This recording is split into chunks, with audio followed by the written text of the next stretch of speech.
Bonjour à tous, bienvenue à cette nouvelle émission de Qu'en dit la Bible. Nous allons traiter un sujet d'actualité, de génération en génération. Nous allons traiter la question du pardon. Donc c'est vrai que chacun de nous dans notre vie, on est confronté à des blessures, à des injustices, à des choses qui nous font mal et qui nous empêchent d'avancer. Si on ne passe pas par ce pardon, on est des fois empêché d'être heureux. Et pour traiter cette question, j'ai avec moi 3 super invités. La première, Christine. Bienvenue. Merci Nathalie. Christine, du coup, cette question elle est centrale dans ton travail à MLK, puisque tu es responsable d'MLK Vie et donc aussi de toute la partie entretien pastoral. Elle nous partagera les expériences qu'elle a aussi sur ce sujet. J'accueille aussi Jeff. Bonsoir. Jeff, tu es pasteur à l'église MLK et toi aussi, tu as plein de choses à dire sur cette thématique. Et enfin, j'accueille Stéphane. Hello. Donc Stéphane, tu es aussi pasteur à l'église MLK. En charge de tout ce qui était sur la jeunesse et puis plein d'autres choses. Et donc, bienvenue et merci de participer à cette émission. Alors, on va commencer ce temps d'échange par une petite question. En fait, le pardon, concrètement, c'est quoi? Qui veut répondre?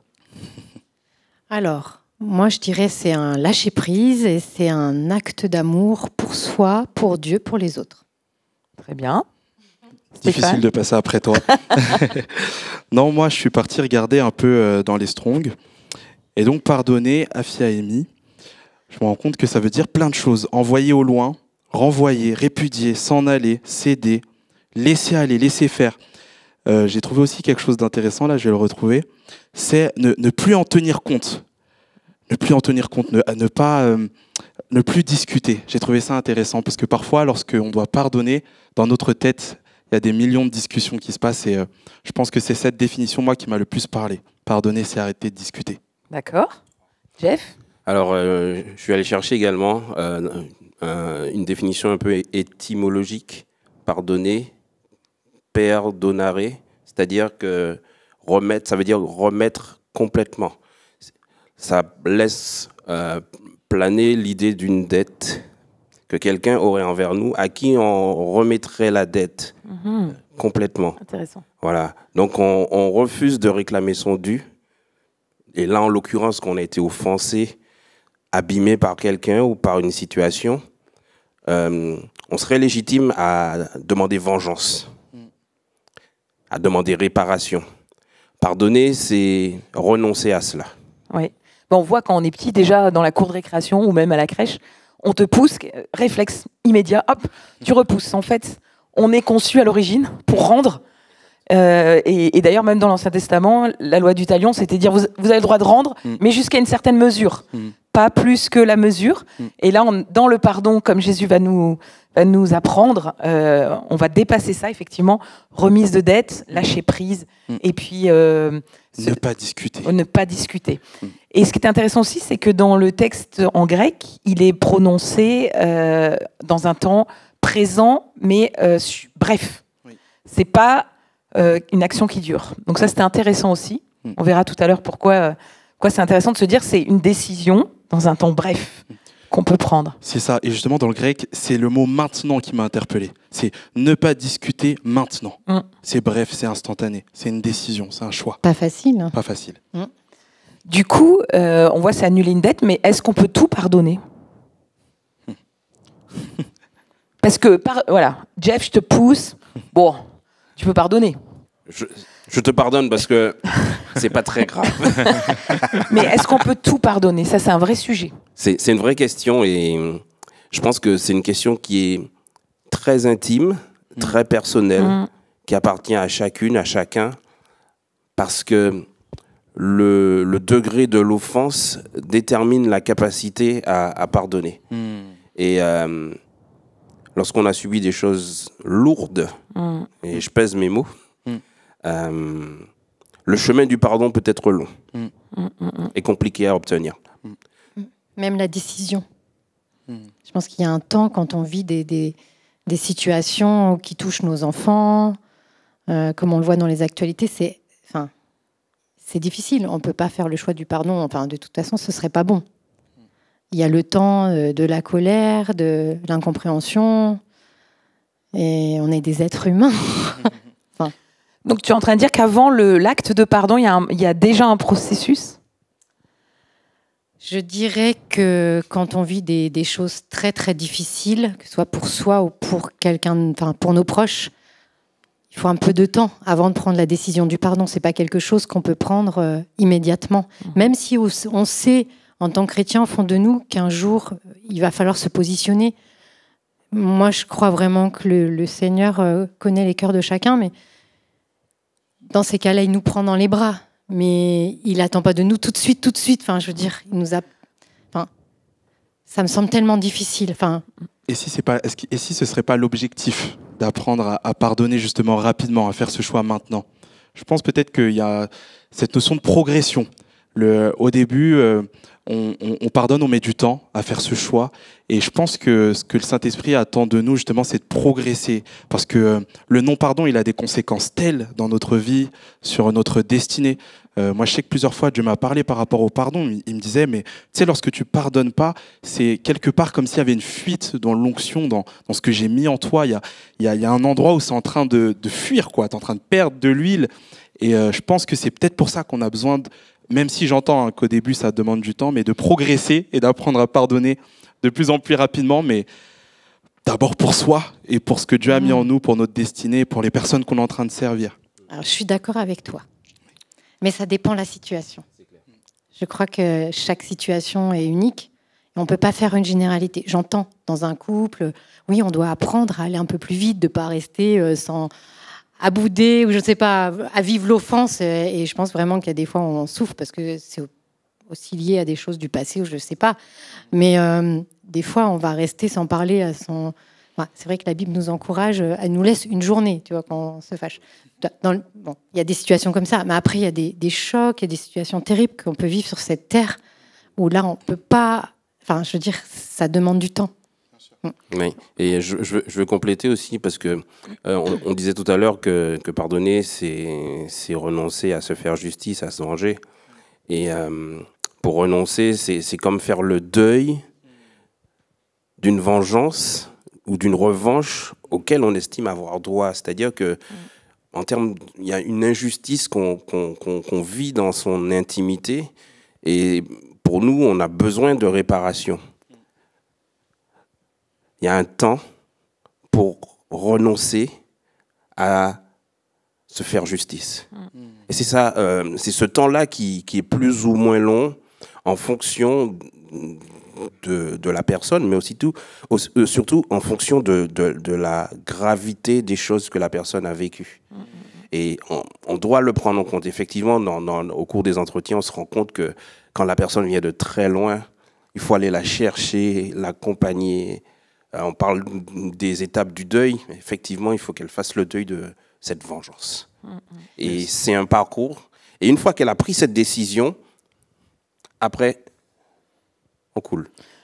Donc, dans ce que je comprends, vous dites oui, on peut tout pardonner, mais par contre, ça passe par un processus déjà de peut-être aussi d'exprimer ce sur quoi on veut pardonner.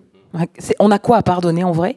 Et c'est vrai que selon la gravité, c'est pas la même chose de pardonner à son frère dû avoir marché sur le pied que de pardonner à quelqu'un qui abusait de toi, qui a fait des actes et commis des actes horribles.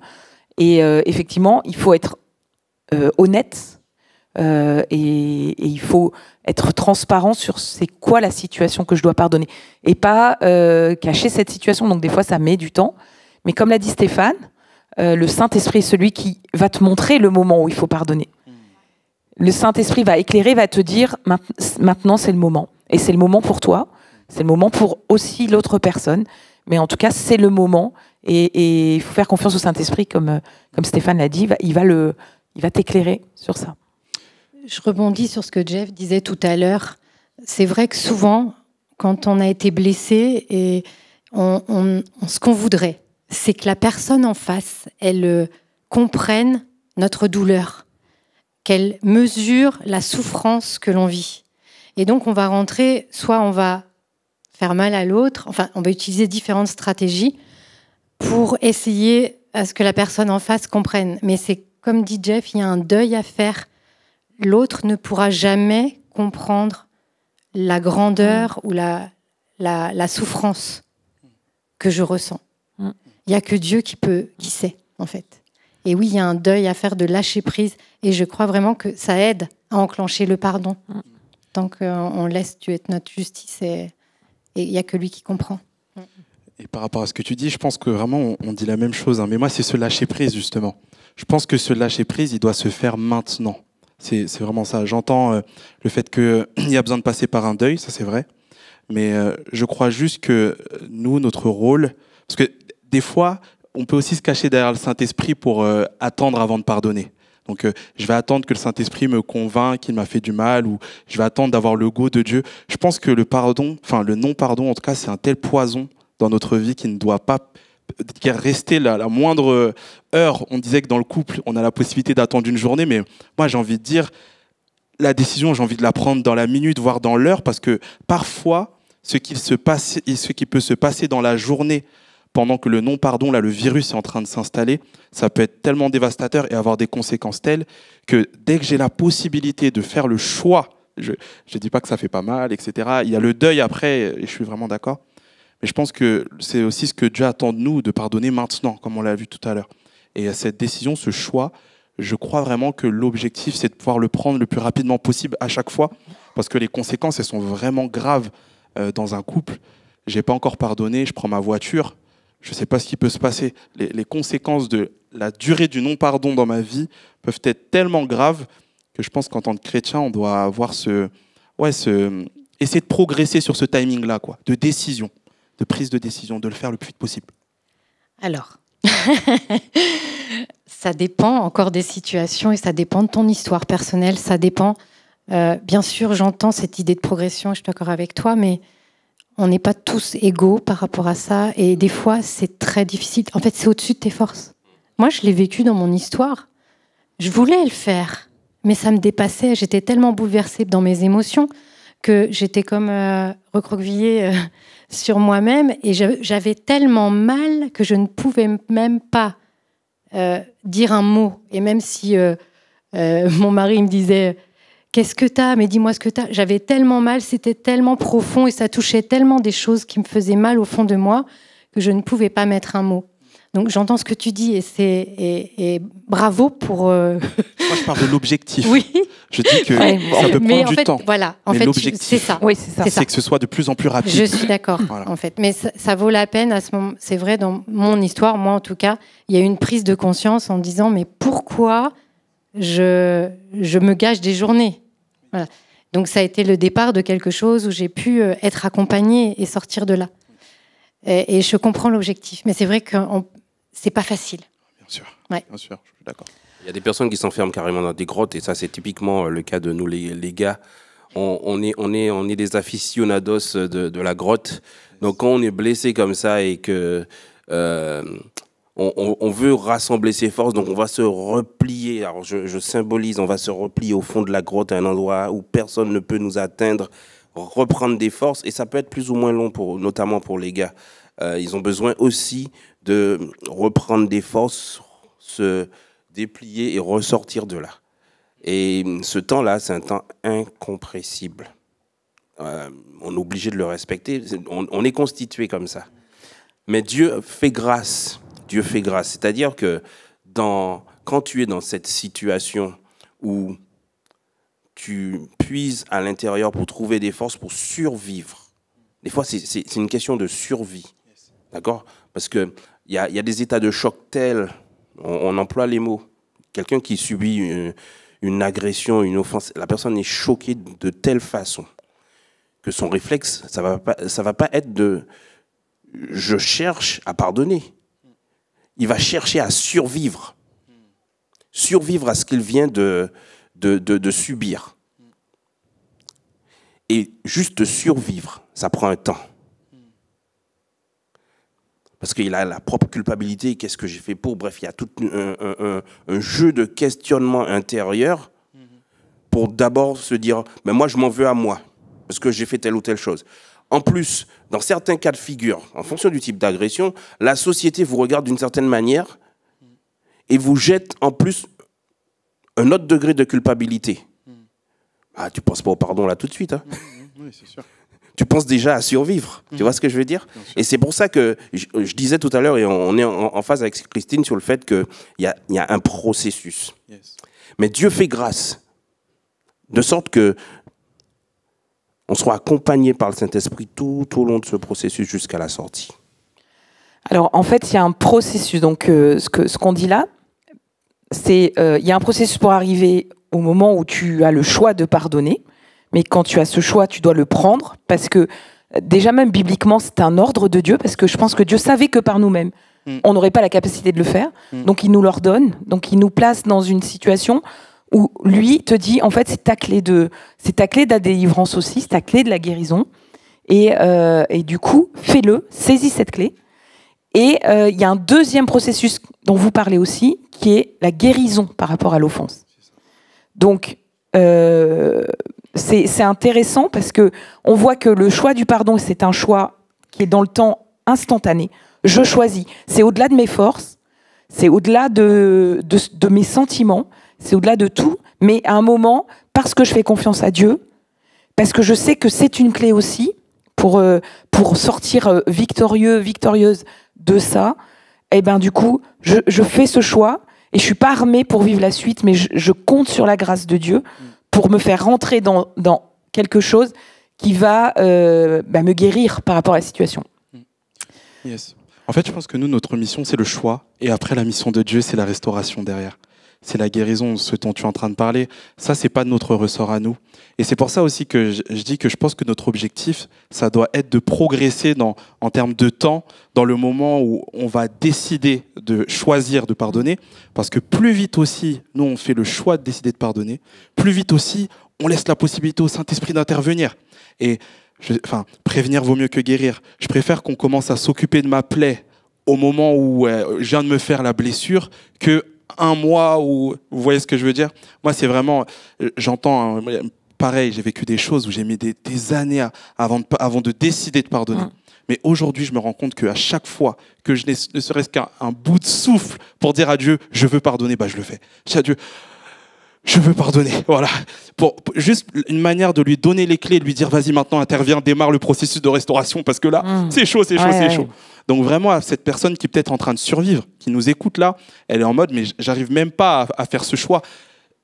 Donne les clés à Dieu. Voilà. Là, peut-être tu es en train d'écouter cette émission, tu n'avais pas prévu de tomber dessus, il y a une blessure là qui est en train de progresser dans ta vie. Maintenant, là, tu peux faire ce choix, décider de pardonner, de dire, OK, je décide, je fais le choix. Et laisse Dieu te restaurer, quoi. Et ça prend du temps. Alors, je vais peut-être raconter un petit témoignage perso par rapport à ça. Quand j'avais 23 ans, du coup, j'ai dit à Dieu, écoute, je veux te servir, j'avais reçu des choses. Et Dieu m'a dit, si tu pardonnes pas, tu me sers pas. Et là, j'ai dit, pardonner quoi? Pardonner qui? Etc. Et là, Dieu me dit clairement, tes parents. Et donc, je dis, alors là, hors de question.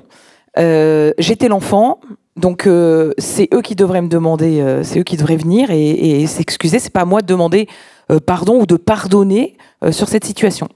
Et donc je fais un temps avec Dieu et vraiment le Saint-Esprit, c'est tu me pardonnes pas, tu pardonnes pas, tu me sers pas. Et là je prends ma Bible et tout, je dis je vais trouver une autre réponse et tout ça, et je tombe sur le texte, celui qui prend pas soin de ceux de sa famille est pire qu'un infidèle. Wow. Et là je me suis mise en colère et j'ai dit à Dieu, attends. Depuis mon enfance, je suis là. Limite, je te sers, une bonne servante. Et là, juste parce que je ferais pas ça, tu me négligerais comme si j'étais infidèle, comme si je t'avais même jamais connu, jamais. Et j'étais énervée. Je dis, c'est eux, c'est pas dans ce sens-là, c'est injuste et profondément injuste et je veux pas le faire. Et de toute façon, je veux pas le faire. Quelques jours après, Saint-Esprit revient. Donc là, je plie devant le Saint-Esprit et je dis à Dieu, je vais le faire. Mais tu me demandes pas de les aimer. C'était super violent. Hein.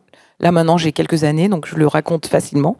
Mais c'était super violent parce que je disais, je vais le faire par obéissance, mais tu me demandes pas de le faire par amour. Et là, je crois que c'était le surlendemain, dispute familiale. Et là, bizarrement, ce que je faisais jamais mes parents, ils montent. Donc moi, j'étais la chambre la plus éloignée, la plus retranchée. Et ils montent et ils viennent suite à une dispute. Et là, mon cœur se met à battre. Le Saint-Esprit me dit, c'est maintenant. Je ne sais pas comment faire. Et je les regarde et je leur dis, je vous pardonne et je vous aime. Et là, il y a 23 ans de ma vie qui sont tombés instantanément. Et tout mon regard, tous les moments où je les ai vus insuffisants, où je les ai pas compris dans leur choix, où je leur en ai voulu, ça s'est transformé en fait, ils ont fait ce qu'ils ont pu. Et l'amour est venu, vraiment. Je pense que je les aimais, mais tout ça, c'était bloqué, enfoui. Et il y avait enfin, je voulais pas appartenir. C'était vraiment... on n'est pas de la même nature. J'avais vraiment un blocage. Et à partir de ce moment-là, je les ai aimés. Et j'ai vu tout ce qu'en fait, ils avaient donné avec ce qu'ils étaient, quoi. Wow. C'était pas suffisant à mon regard, mais ils l'avaient fait avec ce qu'ils étaient, quoi. Et là, je trouve cette expérience, elle était... parce qu'à un moment, j'ai fait le choix d'obéir à Dieu. Et tout le reste, je le maîtrisais pas parce que j'avais pas envie d'aimer, j'avais pas envie de... Mais Dieu l'a produit en moi. Il y a un truc qui s'est passé qui était spirituel et qui était au-delà de moi. Et donc, je sais pas si certains d'entre vous êtes bloqués par rapport à vos parents ou par rapport à des membres de votre famille. Mais demandez à Dieu de vous aider pour libérer ça. Parce que derrière, mon papa, quand il est décédé, tout ça, moi, j'avais réglé. Et des fois, quand t'as pas réglé, c'est lourd de te dire, mais je n'ai même pas pu lui dire que je l'aimais ou que... Et voilà, c'est une expérience. C'est vrai, et je complète parce que là, dans le cadre des suivis, il y a quelqu'un qui a vécu quelque chose de cet ordre-là, mais son papa est parti, il n'a pas eu le temps de faire Wow. Et il était complètement ravagé de ne pas avoir eu le temps d'avoir fait la démarche. Et alors, c'est vrai que le Seigneur nous met sur leur chemin. Et je lui disais, mais en fait, si tu es ravagé à ce point, c'est que tu lui avais déjà pardonné, que tu avais déjà décidé de lui pardonner. Pardonne-lui et laisse-le aller. Mais ce que j'ai envie de vous dire, c'est que, comme disait Stéphane, là-dessus je te rejoins, c'est que si tu sens que tu es prêt, que tu es prête à pardonner, ne tarde pas. C'est ça. La Bible dit aujourd'hui c'est le jour. Amen. Amen. Et procrastiner sur ce domaine-là, c'est dangereux. Amen. Oui, je suis d'accord. Quand on sent dans son cœur que le Seigneur nous interpelle sur ce sujet, c'est important. Moi, je l'ai vécu avec une de mes filles. C'est vrai, quand on a des enfants petits, c'est facile de les aimer. Et c'est vrai que quand ils grandissent et qu'ils font des choix opposés à ce qu'on leur a enseigné.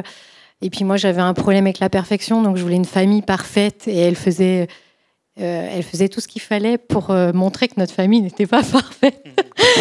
Et ça me créait beaucoup de colère. Je le vivais comme une offense, vraiment. Je lui en voulais de donner une image qui n'était pas celle que je voulais qu'elle donne de notre famille. Elle nous représentait et franchement, c'était compliqué. Et après, elle est revenue à la maison. Après, elle était enceinte. Donc ça, on ne peut même pas le cacher. Hein, je veux dire, venait à l'église avec nous, etc. C'était compliqué. Et dans mes temps avec Dieu, j'avais tellement de colère, j'en avais des brûlures d'estomac. J'étais beaucoup dans la lutte, en fait. Et puis un jour, j'ai vraiment dit au Seigneur, cette prière de David, sonde mon cœur, Seigneur, montre-moi. C'était pas moi, je devenais une autre maman, j'arrivais plus à la prendre dans mes bras. Dès qu'elle rentrait à la maison, j'avais tout qui se resserrait à l'intérieur. Et j'ai commencé à faire cette prière et il y a quelque chose qui s'est passé dans mon cœur. Et puis un jour, j'étais dans un temps de prière, j'ai vraiment senti que le Seigneur me disait « Lâche maintenant, pardonne, lâche et aime ». J'ai fait « Comment je vais faire ?» Et en fait, j'avais toujours les mêmes émotions. Et puis, j'ai senti que c'était important que je pose des actes. J'ai commencé, j'avais pas envie, mais j'ai commencé à lui faire son gâteau préféré. J'ai commencé à poser des actes d'amour, à bien lui repasser ses affaires, à poser des petits actes comme ça. Et en fait, je me suis rendu compte que ça me faisait du bien. Enfin, c'est comme si que j'avais le poids qui s'en allait et je commençais à l'aimer à nouveau. Parce qu'évidemment, je l'aimais, ma fille, c'est ma fille. Mais toute cette pression du regard des autres et toutes ces... Et en fait, c'est fou, c'est qu'à travers cette expérience du pardon et du lâcher-prise, le Seigneur a mis le doigt sur la racine dont tu parlais tout à l'heure, qui était ce besoin d'être reconnu par les autres, d'être apprécié par les autres. Et en fait, à travers toute cette expérience-là, j'ai non seulement pardonné à ma fille, le Seigneur n'a non seulement restauré, mais c'est qu'il est venu aussi guérir une racine qui était là.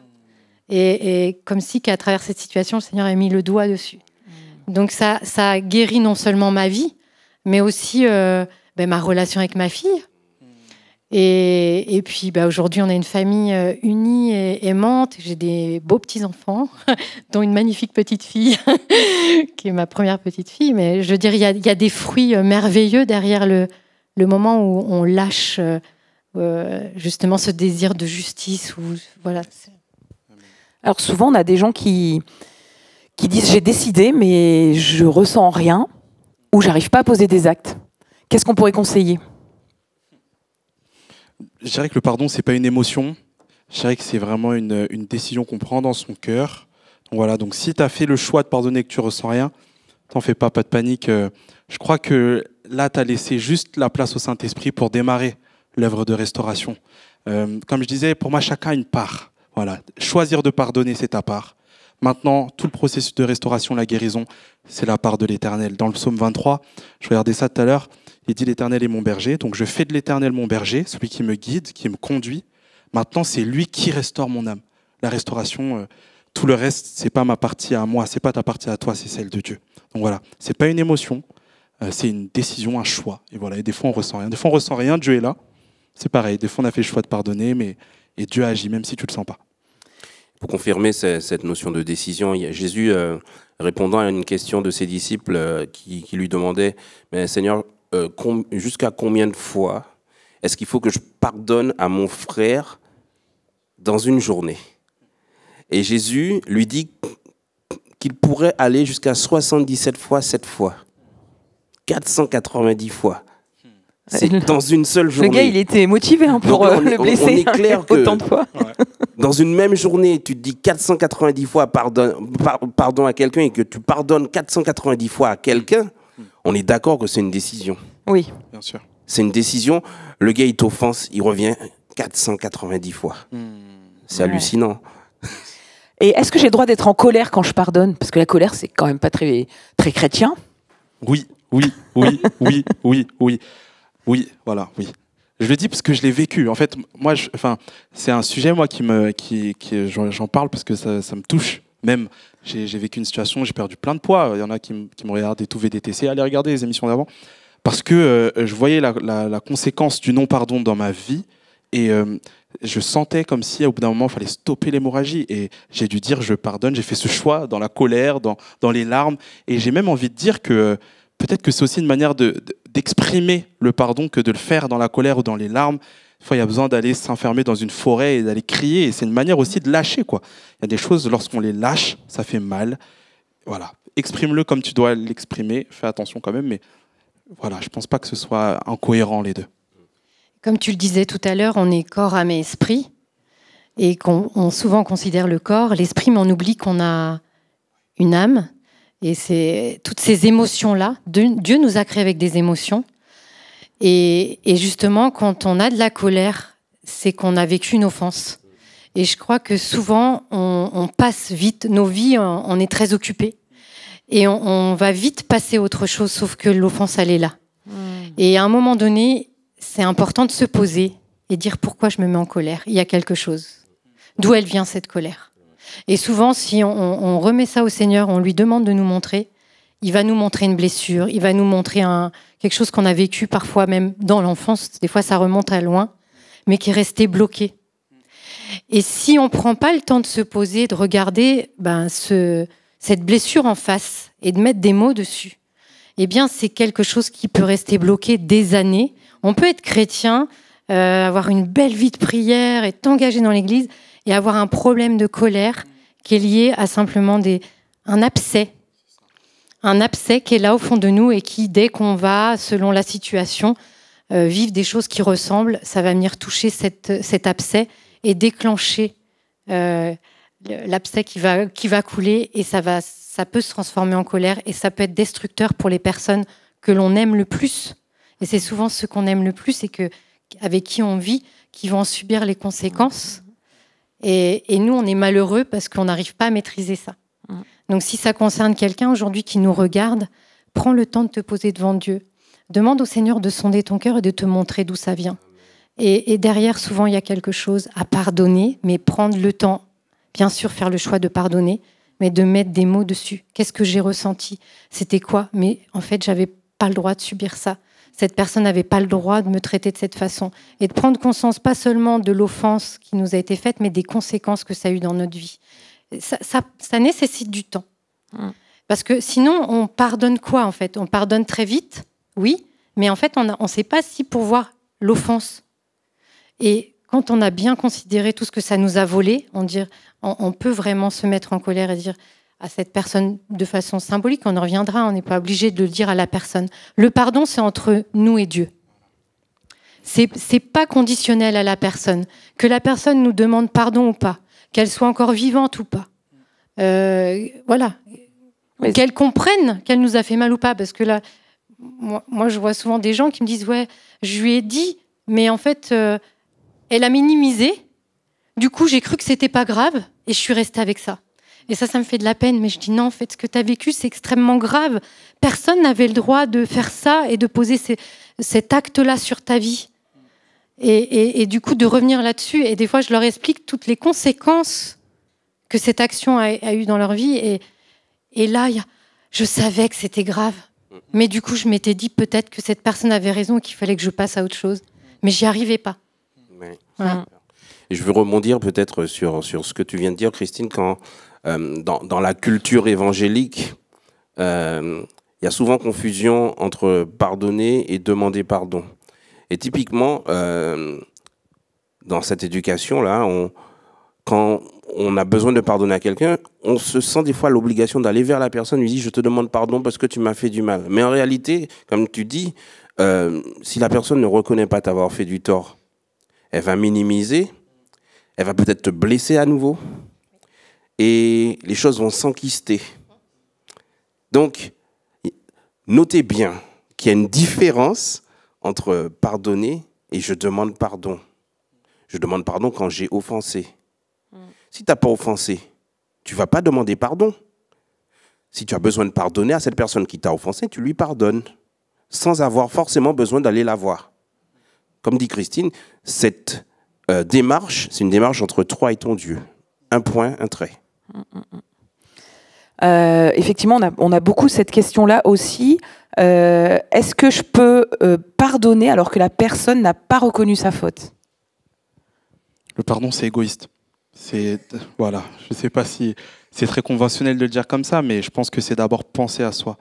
Et juste vraiment pour venir sur la manière, vraiment tout à l'heure je parlais de la manière quand je disais la colère, donc pas exprimer de la colère à son prochain, mais exprimer sa colère à Dieu, parce que les émotions sont des messagers. Lorsque tu ressens de la colère, lorsque tu ressens de la peur, c'est quelque part il y a un message qu'elles sont en train d'essayer de te donner. Et voilà, et tu peux décider de pardonner en étant en colère, parce que c'est une manière de bien utiliser cette émotion. Voilà.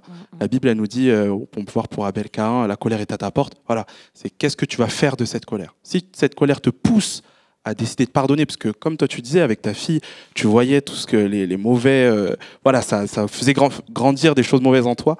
Je pense que nos émotions là, elles sont bonnes à ce moment-là, lorsqu'elles nous poussent à prendre des bonnes décisions. Et parfois aussi, moi j'ai rencontré des gens qui disent je veux pas pardonner parce que si je pardonne, ça va minimiser ce qui m'est arrivé. Parce que du coup, je vais devoir effacer une grosse dette, mais pour qu'on reconnaisse que j'ai vécu quelque chose d'injuste, j'ai besoin que la dette, elle reste apparente, en fait. Et ça aussi, encourager peut-être des gens à dire lâche la dette. Parce que ton avenir en dépend, ton âme en dépend, ta vie avec les autres en dépendent. Et du coup, même si tu as l'impression que lâcher ça, alors que c'est grave, c'est minimiser, c'est pas minimiser. Christine disait, il y a des mots, tu peux mettre des mots quand tu es devant Dieu, de dire c'est ça, et ça m'a volé ça dans ma vie, ça m'a volé ça, et à cause de ça, je suis devenue comme ça, comme ça, comme ça, j'ai vécu ça, ça, ça, mais choisis de lâcher prise. Et ça ne veut pas dire que cette histoire n'a pas existé, hein. Au contraire. Je crois vraiment que ça peut être un témoignage et quelque chose que le Seigneur va utiliser pour aider d'autres ou pour bénir d'autres. Il transforme ce qui a ce qui était prévu pour nous détruire, et il en fait un trésor de bénédiction pour d'autres. Non seulement il nous guérit, c'est-à-dire qu'on assume son histoire. C'est plus un non-dit, c'est plus quelque chose de caché ou honteux. On peut la raconter, mais on peut la raconter sans que ça touche à nos émotions, paisiblement. Je pense que quand on peut raconter des choses difficiles qu'on a vécues, mais avec de la paix, c'est qu'on est arrivé au bout du processus de pardon et de guérison. Voilà. Joseph, il a pleuré 7 fois avant de faire le processus avec ses frères. Donc c'est que c'était pas si facile. Et ce que Christine disait tout à l'heure faisait écho à une histoire que j'ai vécue il y a quelques années, où j'ai vécu, en tout cas j'ai subi une offense de mon point de vue, hein, et ça m'a un peu ravagé de l'intérieur. Et j'ai pris du temps. Tous les jours, j'allais derrière mon piano et je chantais « Sonde-moi, ô Dieu ». Merci Dan Luiten pour cette chanson. Et « Connais mon cœur ».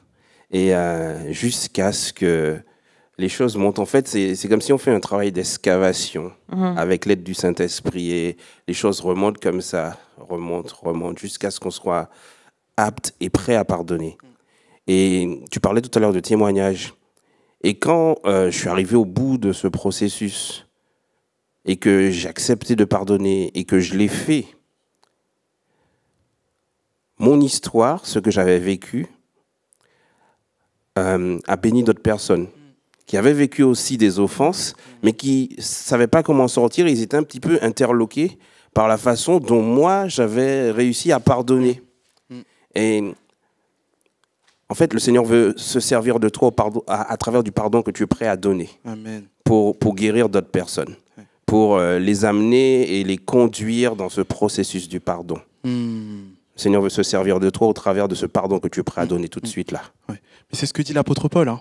Il dit les souffrances, celles que j'endure, c'est pas pour rien, c'est pour les autres, c'est pour être un objet de guérison pour les autres derrière. Et par rapport à ce que tu disais tout à l'heure, Nathalie, je crois aussi que c'est lié à la société. Aujourd'hui, on pense que le fait de garder des fardeaux sur nous, c'est synonyme de force. Je suis fort parce que moi, j'ai vécu ça, et j'ai su le garder, j'ai su l'endurer par mes propres forces moi-même. Alors que je crois que pour nous qui sommes du royaume de là-haut, qui croyons dans les valeurs du royaume de Dieu, que la vraie force, c'est de savoir lâcher. C'est de savoir lâcher. Une personne qui est forte selon Dieu, c'est une personne qui sait lâcher prise. Qui, lorsqu'elle a un fardeau, elle sait le déposer entre les mains de Dieu. Donc voilà.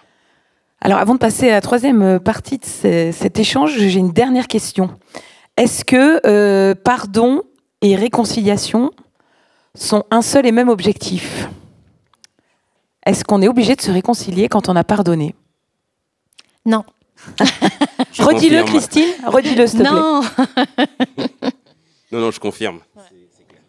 Et vas-y. Peut-être des exemples, expliquer. Moi, je dirais que le Seigneur nous laisse le choix. Il nous demande de pardonner, mais on n'est pas obligé de... Déjà, quand on a vécu une offense, il y a souvent une trahison, donc une perte de confiance, selon la situation. Mais bon, voilà, si c'est quelqu'un qu'on connaît, ça peut être compliqué. On n'est pas obligé de se réconcilier. On n'est pas obligé de reprendre une relation avec la personne. Ça peut être plus compliqué quand on est dans un couple. Oui, là, je dirais que c'est l'exception. Mais encore une fois, si par exemple c'est une trahison, un adultère ou ce genre de situation, on a quand même le choix de dire est-ce que je reste dans cette alliance qui a été piétinée ou est-ce que j'en sors ? Non, c'est un autre sujet. Mais voilà, il y a cette liberté. Dieu nous laisse libres. Voilà. Parce que, par contre, le pardon, ok, ça... Qu'on reste dans cette alliance ou qu'on en sorte, on pardonne. Après, est-ce que je reste dans cette alliance ? Après, ça dépend aussi de l'autre. Si l'autre veut garder la relation, enfin voilà, ça c'est un peu plus compliqué, mais on est obligé quand même d'en parler. Et pour compléter, je valide complètement ce que Christine vient de partager. Et pour compléter, lorsqu'on a été offensé dans le cadre d'une relation toxique, une personne qui n'a pas été guérie elle-même. C'est difficile de se réconcilier parce que le risque est très important que ça se reproduise. Donc, il y a peut-être même urgence à prendre de la distance. Je pardonne, je t'aime, mais reste là-bas. Tu as vu, il y a un périmètre ici. Au-delà de ce périmètre, on n'a pas de contact.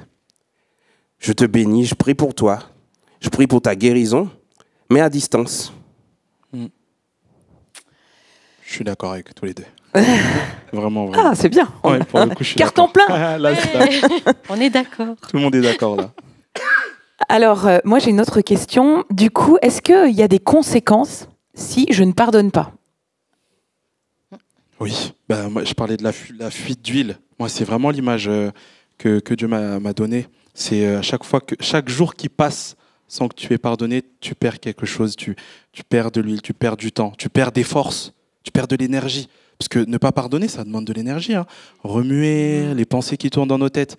Donc, c'est dur de décider de pardonner, mais une fois qu'on a ne serait-ce qu'une porte ouverte pour prendre la décision, franchement, il faut rentrer dedans parce que les conséquences, elles peuvent être énormes.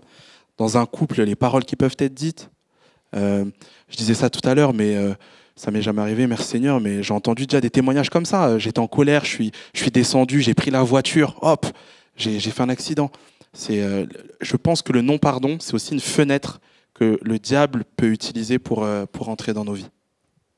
Le non-pardon au niveau physique, si on regarde, on est bien corps, âme et esprit, et quand on n'a pas pardonné, moi déjà dans mon histoire, j'avais mal à l'estomac, ça donne des insomnies, ça nous rend irritables, ça nous vole des journées de notre vie, le non-pardon, des relations. Et quelquefois, même si le Seigneur nous redonne et qu'il est grâce, mais on a perdu des choses. Et sur l'aspect spirituel, donc là c'était physique, là c'était au niveau de l'âme, et moi je parle de l'aspect spirituel. Sur l'aspect spirituel, la Bible dit, et c'est Jésus qui le dit, Seigneur, pardonne-nous nos offenses, comme nous pardonnons aussi à ceux qui nous ont offensés. C'est-à-dire qu'il y a une relation directe entre le fait de pardonner à mon prochain et le fait de recevoir moi le pardon. Parce que nous aussi on a besoin d'être pardonnés, c'est-à-dire que c'est pas parce que je suis offensé que je n'offense pas et que je n'offense pas Dieu. Et moi aussi, dans ma relation, dans ma marche, j'ai besoin d'être pardonné. Et il y a un lien direct que Jésus établit entre le fait d'accorder le pardon et le fait de recevoir le pardon de Dieu. Et je crois qu'on ne peut pas survivre sans recevoir le pardon de Dieu. C'est impossible. Et à celui qui a beaucoup... à qui on a beaucoup pardonné, aime beaucoup. Et ça, c'est vrai qu'il y a une relation. Quand tu bénéficies de la grâce de Dieu, de l'amour de Dieu, et quand tu te rends compte qu'il t'a pardonné alors que c'était injuste pour lui de te pardonner sur la croix, tu as envie d'accorder ce pardon aux autres. Il y a une vraie force dans la compréhension de ce qui s'est passé à la croix, parce que la croix, c'est quand même la plus grande injustice qui ait pu se produire. Il paye, lui qui est juste, il paye pour toute la noirceur, la cradeur, je ne sais pas comment le dire, tellement c'était immonde ce qu'il a reçu sur lui. Et c'était profondément injuste. Moi, des fois, ça me mettait en colère quand je réfléchissais à la croix. Et je me dis, en fait, si j'arrive à comprendre ça, que lui l'a fait, alors je suis à mon tour capable. Même dans des choses vraiment pourries qu'on a pu me faire dans ma vie, je suis capable d'accorder cette grâce et de continuer à aimer malgré tout, quoi. C'est ce qui est beau avec Christ. C'est que Dieu ne nous demande jamais de faire quelque chose que lui-même n'a pas déjà fait. C'est Amen, fort. c'est vrai. À chaque fois, moi dans la Bible, je suis émerveillé de voir ça. Dieu nous demande les choses, ok, mais il l'a fait. Il a pardonné, comme tu l'as dit, ce qu'il y avait de plus d'impardonnable, de plus injuste. Donc voilà, je pense que c'est une motivation aussi pour nous. C'est une motivation pour nous qui voulons ressembler à Jésus. De se dire que si notre Seigneur, notre Sauveur l'a fait, nous aussi, on est capable de le faire. Voilà. Donc on a vu que ça bloque avec Dieu. Est-ce que ça bloque autre chose ? Mais nos prières sont arrêtées. Il y a Marc 11, 25. C'est pourquoi je vous le dis, tout ce que vous demanderez en priant, croyez que vous l'avez reçu, il vous sera accordé. Et le verset suivant, lorsque vous êtes debout pour prier, si vous avez quelque chose contre quelqu'un, pardonnez-lui, afin que votre Père Céleste vous pardonne aussi vos fautes. Donc dans les deux versets, on voit qu'on est en train de prier pour demander quelque chose à Dieu, mais il dit, attends, t'es debout ? Est-ce que tu as quelque chose contre quelqu'un ? Voilà. Donc prière arrêtée. D'où l'objectif de progresser dans le timing. Parce que je sais pas vous, mais moi, si pendant une journée je pardonne pas tout le péché que je suis capable de faire en une journée, alors là, si je prends pas la décision vite, Seigneur, vous voyez, je comprends, ça prend du temps, c'est dur, mais vraiment cette décision, je crois encore une fois que l'objectif est de la prendre la plus vite possible, parce que derrière ça bloque nos prières et c'est pas l'objectif. Que Dieu nous aide seulement. Ouais. Voilà, amen. Et il y a encore des choses ouais, ou... un troisième point moi que je vois, c'est ça coupe la bénédiction. En fait, c'est intéressant quand il est parlé de l'offrande. Je ne sais pas si vous vous rappelez, Matthieu 5, 23, 24. Si donc tu présentes ton offrande vers l'autel, et que là, l'offrande, c'est vraiment le symbole de la bénédiction que Dieu nous a donnée. Et là, tu te souviens que ton frère a quelque chose contre toi. Laisse ton offrande. C'est comme si Dieu disait, j'en veux pas en fait. Je veux pas de ton offrande. Va d'abord te réconcilier avec ton frère, puis viens présenter ton offrande. Et moi, je le vois vraiment dans les entretiens que je peux avoir avec des personnes qui ont fait le choix de pardonner l'impardonnable. Il y a une bénédiction qui arrive sur les vies de ces personnes. C'est incroyable. Amen. Amen. C'est beau. Parce que quand on fait un acte qui n'est pas naturel et qu'on met sa main dans la main de Dieu en disant Seigneur, c'est tellement difficile que moi, toute seule, je ne peux pas faire, comme on le disait tout à l'heure, mais j'y vais quand même pour t'honorer, par amour pour toi. Pour ça, je disais au début, pour moi, pardonner, c'est un acte d'amour pour Dieu. C'est donner par-dessus. Hein. Voilà. Pour soi-même, parce qu'on se libère soi-même et du coup, on s'épargne des problèmes de santé, on s'épargne beaucoup de choses. L'hypertension, des problèmes cardiaques. Des remontées acides. Ouais. Bon, il y a des connaisseurs. Ouais. Mais aux États-Unis, c'est reconnu comme une maladie, hein, le non-pardon. Oui, c'est vrai. Et aujourd'hui, c'est une clé utilisée par les psychologues aussi, hein, d'amener les gens à lâcher des choses dans le pardon.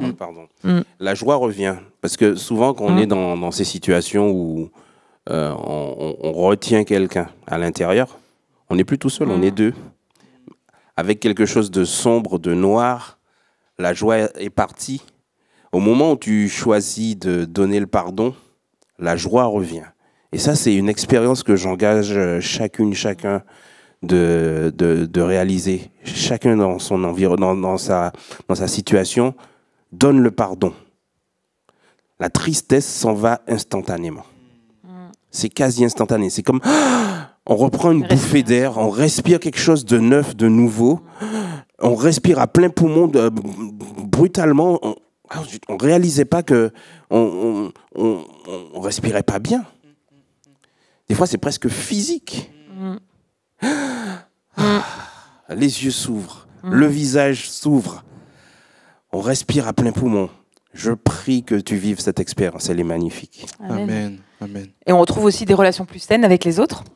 Parce que quand tu es en paix avec toi-même et que tu as plus tes squelettes dans ton placard, eh ben, d'un seul coup, il y a plein de choses dans les relations avec les autres qui s'apaisent, qui sont plus des réflexes de protection et qui font avancer les choses. Donc ça, c'est aussi un bénéfice important. Amen.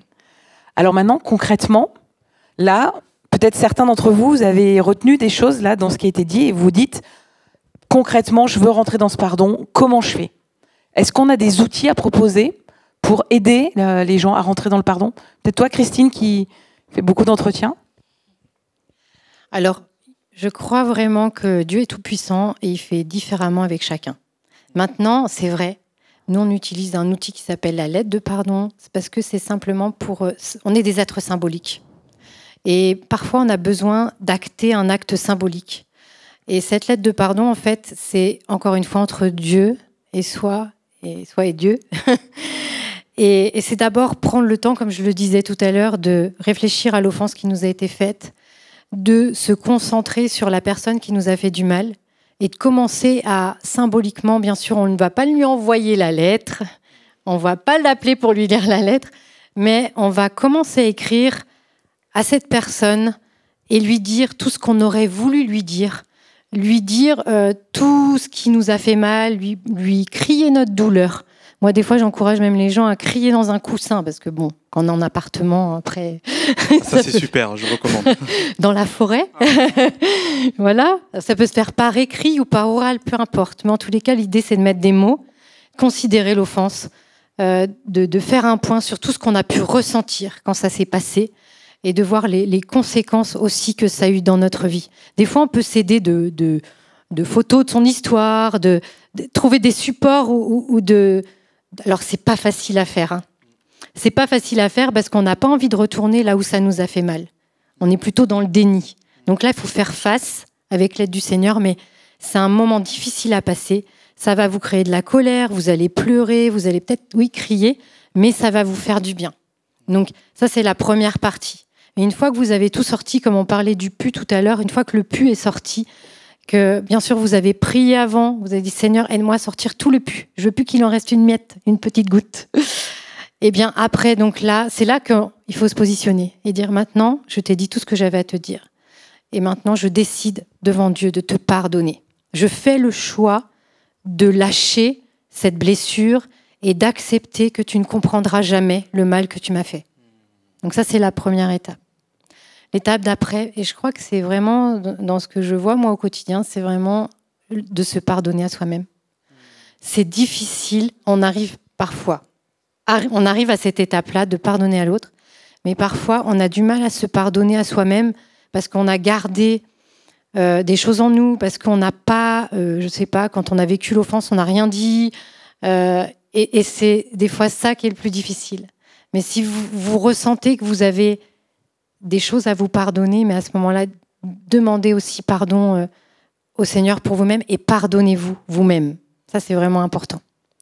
Voilà. Et une fois qu'on a fait ces étapes-là, de pardonner à la personne et de dire aussi au Seigneur pardon d'avoir gardé toutes ces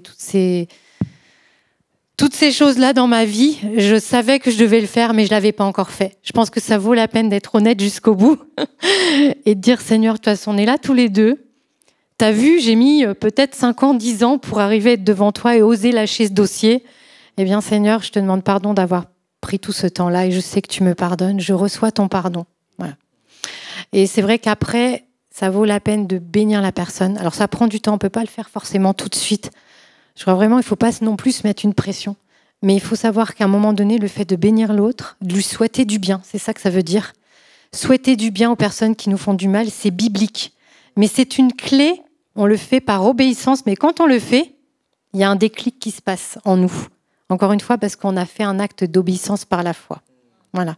Et après ce travail-là, vous pouvez déchirer toute la première partie, parce que c'est fini, vous vous êtes débarrassé, le pu est parti. C'est pas la peine de prendre la lettre et de la lire tous les jours. On peut avoir besoin des fois pour intégrer, mais à un moment donné, il faut lâcher. C'est-à-dire qu'il faut la déchirer en petits morceaux. Bon, je dis pas toujours de la brûler. Moi, une fois, à Melk à 2, j'ai failli mettre le feu. Depuis ce jour-là, il y avait du vent, ça commence à voler. J'ai dit, bon, maintenant, on va déchirer, hein, parce que...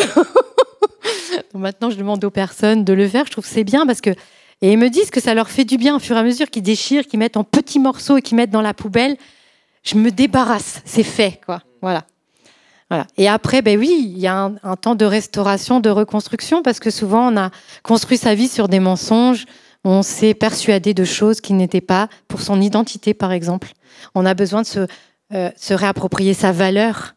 Et il y aura tout un travail à faire. Et c'est vrai que moi, je vous encourage, faites-vous accompagner. Voilà, c'est important. Des fois, tout seul, c'est compliqué. Voilà. Moi, je n'avais pas réussi toute seule. Je remettais toujours à demain, la semaine prochaine, le mois prochain. Et c'est que quand j'ai été accompagnée que j'ai réussi à aller jusqu'au bout de la démarche. Ouais. C'est bien ce que tu dis, hein. Faites-vous accompagner. Des fois, on oublie, mais il y a des personnes qui sont en capacité, qui ont fait des études, dont c'est la spécialité aussi, des psychologues. Voilà, je pense que dans notre milieu, on n'en parle pas assez, mais parfois, on a besoin aussi d'être accompagné par des professionnels pour pouvoir guérir de certaines blessures où on n'arrive pas à le faire. Voilà. Et moi, j'ai vraiment reçu une pensée, je pense, pendant que tu parlais là. C'est en fait aussi, comment pardonner ? Pardonner, c'est faire taire les si. Voilà, fait taire les si. Si c'était passé ça, si c'était pas passé ça, et si. Je pense qu'une chose parfois qui nous fait rester dans l'offense, rester dans le non-pardon, c'est les montagnes de scénarios qu'on continue de créer. En tout cas, moi, je sais que ça peut m'arriver, et peut-être que c'est ton cas. Ok, la situation, elle est comme elle est maintenant, et décide de lâcher. Et lâcher, c'est quoi ? Lâcher, c'est peut-être des conversations que tu vas devoir supprimer. Lâcher, c'est peut-être des images, des photos qui te rappellent un ancien temps, une ancienne situation, et au bout d'un moment, il va falloir les supprimer. Il y a des contacts que tu as dans ton téléphone. Depuis, le Saint-Esprit dit, ok, va falloir faire le choix là maintenant de les supprimer. Parfois, pardonner, c'est ça, c'est de couper court. Voilà, c'est avec beaucoup de pincettes que je le dis, je ne veux pas du tout paraître comme étant radical, mais si le Saint-Esprit te pousse là, à prendre ton téléphone et à lâcher quelque chose, fais-le. Voilà. Moi, je voudrais compléter avec ce texte biblique qui a été inspiré à David. Dans le psaume 32, il dit « Heureux celui à qui la transgression est remise, à qui le péché est pardonné. Heureux l'homme à qui l'Éternel n'impute pas d'iniquité dans l'esprit duquel il n'y a point de fraude. » Et en fait, le verset qui m'intéresse vraiment dans cette lecture, c'est le verset 3 qui dit « Tant que je me suis tu, mes os se consumaient, je gémissais toute la journée. » Et en fait, je crois que quand on est dans cette situation où on macère dans quelque chose de glauque, de noir à l'intérieur, pardonnez-moi l'expression, mais on a besoin de vomir.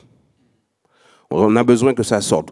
J'ai envie de dire, vaut mieux que ce soit à l'extérieur qu'à l'intérieur. Bon, on ne va pas éclabousser les copains à côté, mais c'est important que ces choses-là soient à l'extérieur. Et il y a plusieurs moyens de les sortir. Le premier, et l'un d'entre eux, c'est vraiment cette lettre de pardon. On va exprimer à l'écrit.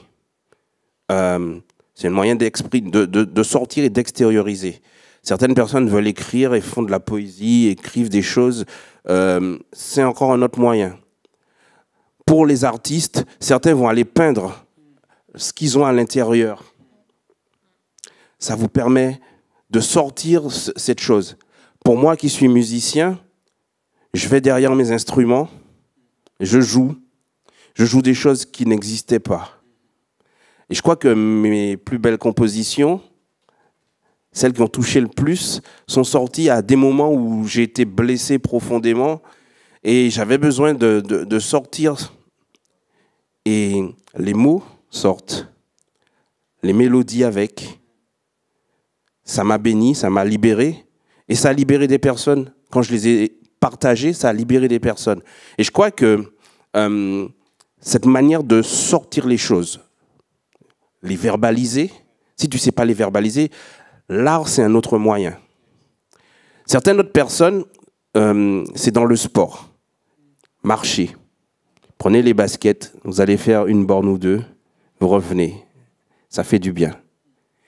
Et puis, pour ceux qui sont un peu plus roots, vous prenez la hache et vous allez faire du bois à la forêt. Ok, mais moi, ça m'est arrivé aussi. J'étais en mode ours, d'accord ? Je suis allé, j'ai mis ma tenue de bûcheron, hein, ma canadienne, etc. J'ai mis les gants. Il faut mettre la visière, parce que des fois, quand on claque, il peut y avoir des éclats. Mais tu tapes dans le bois, là. Il y a une expression de quelque chose qui doit sortir. Et une fois que cette chose-là est sortie, le pardon en devient plus simple. Je ne dis pas que c'est automatique, mais ça en devient plus simple. C'est une étape de plus vers le pardon. Moi, souvent, j'encourage les gens, après avoir fait cette lettre symbolique, quand il y a des pensées ou des situations, parce que quand on a pris l'habitude de ruminer, ça revient quand même. Et puis, la personne qui nous a offensés peut justement réapparaître. Un message, une situation. C'est souvent comme ça, d'ailleurs. Il y a des petits tests. Eh bien, de s'entraîner au pardon. Et moi, je les encourage à dire, si ça arrive, tu dis, Seigneur, ça aussi, je le lâche. Ça aussi, je le lâche. Parce qu'il peut y avoir même des souvenirs qui remontent, d'autres encore, d'autres situations. C'est comme on ouvre une boîte et du coup, il y en a d'autres qui étaient restés cachés dans un coin. Et l'idée, c'est pas de se raccrocher. Non, on lâche, on décide vraiment au lâcher prise. Voilà. Je voudrais rapidement terminer avec une image. En fait, je pense que quand on a pardonné, des fois, on a besoin de savoir si on a vraiment pardonné. L'image que j'ai envie de vous prendre, c'est cette image où moi, j'étais blessé à la main. J'ai une cicatrice là qui balafre ma main. Je la vois. J'appuie sur cette cicatrice, je n'ai pas de douleur. Quand tu as pardonné, tu as le souvenir du mal qu'on t'a fait. Mais ça ne te fait plus mal. À ce moment-là, tu sauras que tu auras pardonné complètement. Super. On va conclure cette émission et peut-être vous donner un dernier mot de la fin. Alors, qui veut commencer ? Je sais pas, une idée, une pensée, quelque chose que vous voulez transmettre à cette fin d'émission. Alors, moi, j'ai juste une pensée pour les personnes qui ont posé parfois des actes graves à un moment donné de leur vie et ils vivent avec beaucoup de remords et de culpabilité. Je voudrais encourager ces personnes à repenser dans le contexte dans lequel ils ont pris leur décision. Ce n'est pas pour minimiser l'acte, mais pour les aider à être bienveillants par rapport à la personne qu'elles sont.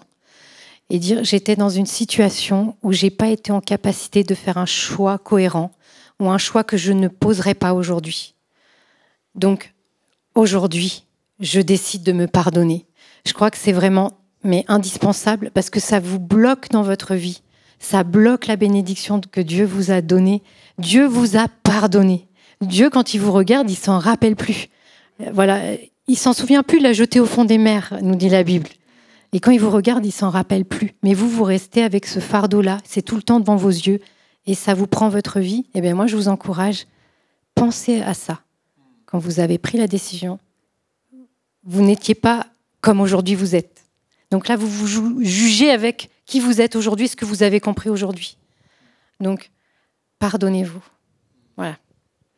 Amen. J'ai le souvenir d'une personne que j'ai eu en entretien et qui avait un mal fou à pardonner à son père. Il ne comprenait pas son comportement. Et il lui en voulait à mort. Et un mot m'est venu de la part du Seigneur, circonstance atténuante. C'est-à-dire que quelquefois, pour réussir à donner le pardon, il faut réussir à se mettre dans le contexte de la personne. Et je lui disais, mais en fait, peut-être que ton papa, lui, il ne peut donner que ce qu'il a reçu. Et il t'a donné ce qu'il a reçu, pensant que c'était bien, mais il t'a fait du mal. Pardonne-lui. Et les yeux de cette personne se sont ouverts et dit, je n'avais jamais vu ça ainsi. Circonstance atténuante. Depuis tout à l'heure, depuis que tu parles, là, je suis en train de gigoter parce que ça rejoint vraiment ce que j'ai reçu. Je regardais une fois un message et ça m'a trop parlé, en fait. Comment pardonner, c'est apprendre à, donc le pasteur le disait comme ça, à trouver des excuses aux autres. En fait, le soupçon du bien, c'est une vraie force. Entraîner son âme à soupçonner le bien, c'est une véritable manière de réussir à pardonner facilement. Voilà. Je donne un exemple. Mon conjoint, je donne un exemple qui me vient là, mon conjoint m'a mal parlé. Et soupçonner le bien en me disant, ce n'était pas ce qu'elle voulait. Ma femme m'a mal parlé, ce n'était pas ce qu'elle voulait. Sûrement que sa journée a été compliquée. En fait, j'entraîne mon âme, mon esprit à soupçonner le bien de l'autre. Et cela, c'est une vraie protection contre l'offense. Voilà, j'ai vécu une situation avec un de mes parents. Je veux soupçonner que ça a peut-être été difficile pour lui financièrement à ce moment-là. Peut-être qu'il avait des soucis, la voiture. Peut-être que m'entraîner à soupçonner le bien, ça met comme des barrières avant d'arriver à... Comme une carapace, plusieurs carapaces que je mets avant d'arriver à mon cœur. Et ça m'a parlé par rapport à ça. Alors, moi, je vais contrebalancer. Je suis d'accord avec toi. C'est l'équilibre, en fait, et c'est surtout savoir ce que le Saint-Esprit nous dit. Parfois, on peut justement excuser tellement l'autre qu'on ne regarde pas son propre cœur et on reste bloqué dans des offenses parce qu'on pense plus à l'autre qu'à soi. Voilà. Donc, juste contrebalancer, je suis d'accord avec toi, mais attention, des fois, c'est une excuse pour garder nos blessures. On se dit, mais c'était pas de sa faute, c'est-à-dire qu'on ne se met pas au centre. Mais non, en fait, il y a des fois, il faut regarder l'offense qui nous a été faite en face. Et moi, je conclurai en disant, si tu penses que c'est difficile, et on l'a vu par rapport à tout ce que tu as vécu, moi, je te conseille deux choses, d'aller chercher dans la Bible l'histoire de Joseph. Tout à l'heure, j'en ai parlé rapidement, mais regarde cette histoire dans le livre de la Genèse. Donc, Joseph qui a vécu l'abandon, il a été livré par ses frères, accusé injustement. Et regarde comment Joseph pardonne, comment il trouve vraiment en Dieu la force. Et surtout, il comprend que ce n'est pas question seulement de lui, et que si lui accorde son pardon, il y a une famille qui va vivre, un peuple qui va vivre derrière, qui sera le peuple d'Israël. Et deuxième texte, c'est « Va regarder la croix ». Va regarder tous les éléments qui touchent à la croix et qui te bouleversent et qui dit « Si Jésus y est arrivé, si Jésus me le demande, c'est qu'il va mettre en moi la force de pouvoir le traverser. » Et la croix, c'est, comme je disais tout à l'heure, la plus grande injustice, mais en même temps, l'amour le plus énorme qui fut donné. Il y a les contrastes les pires dans la croix, mais avec quelque chose qui dépasse, c'est le GPS spirituel du monde où tu trouves toutes les réponses. Donc va regarder les textes sur la croix et ça va t'encourager. On vous remercie. Merci à chacun d'être venu dans cette émission. C'était riche et très intéressant. On vous retrouve prochainement pour une autre thématique de Quand dit la Bible.